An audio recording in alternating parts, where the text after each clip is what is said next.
Far away from the hustle and bustle of Kampala, deep within the dense, mist-covered forests of rural Uganda, lies a haunting secret. A secret so terrifying that many refuse to speak of it. While the world around these remote villages has changed with the march of time, some things remain buried in the dark. Cannibalism, a practice so horrific that most believe it only exists in nightmares or ancient history, still clings to life in these isolated regions. In these forgotten corners of Uganda, cannibalism is not merely a result of desperation or starvation. It is driven by something much darker, an intricate web of fear, power, and superstition, woven into the very fabric of the local belief system. For generations, certain tribes have upheld these gruesome rituals as a means of achieving supernatural power. It's whispered among villagers that those who consume human flesh can acquire strength beyond mortal men, protection from malevolent spirits, and even the ability to cast dark curses on enemies. For outsiders, it is a world too grim to comprehend. But for the villagers who live in the shadow of these practices, the fear is real. The drums that echo in the dead of night, the disappearances that go unexplained, and the whispers of ancient rituals taking place in the depths of the forest. They all speak of an unbroken tradition of blood and death. The origins of the horror. The roots of cannibalism in Uganda stretch back centuries, deeply embedded in the local folklore. Long ago, tribal leaders and shamans believed that by consuming the flesh of their enemies, they could absorb their strength, courage, and life force. This practice wasn't limited to moments of war. It was also used during times of peace as a form of spiritual protection. The belief that human flesh could imbue someone with spiritual power became a powerful motivator, one that transcended generations. In modern Uganda, while most communities have distanced themselves from such practices, certain isolated areas remain gripped by these ancient fears. Traditional healers, often referred to as witch doctors, are at the center of these rituals. Their influence over the local population is immense, as many believe that these healers hold the key to the spiritual world. For a price, they can perform rituals that guarantee protection, wealth, or vengeance. And in some of the darkest corners of Uganda, these rituals involve human sacrifice and cannibalism.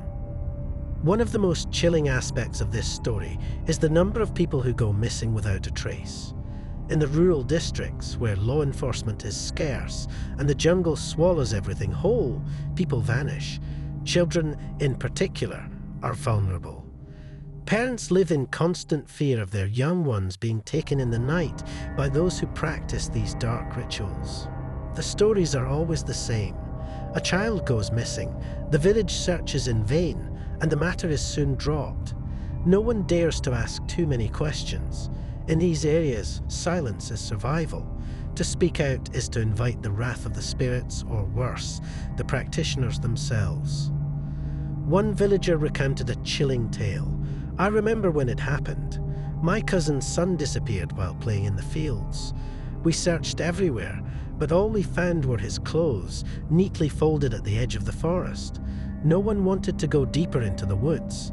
Everyone knew. The witch doctor had taken him." These stories are not just rumors. Human rights groups have documented cases of ritual killings, where bodies have been found with missing parts, their remains used for ceremonial purposes. Investigators face extreme challenges, as local authorities often refuse to interfere, either out of fear or complicity.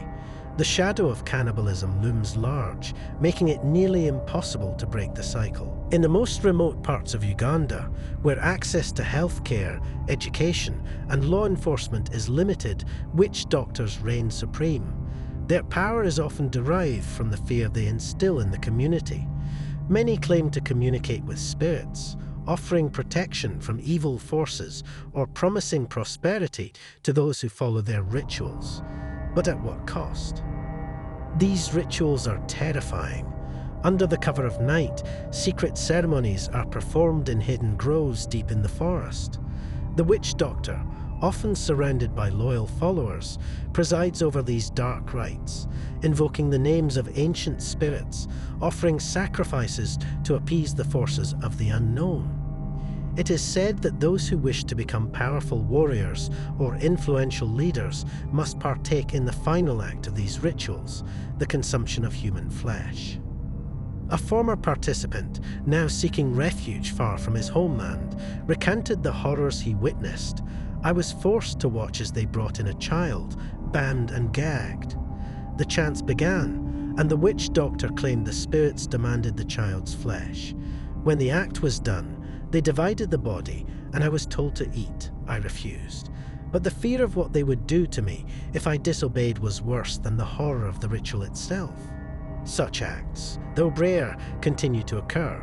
The secrecy surrounding these ceremonies makes them nearly impossible to stop.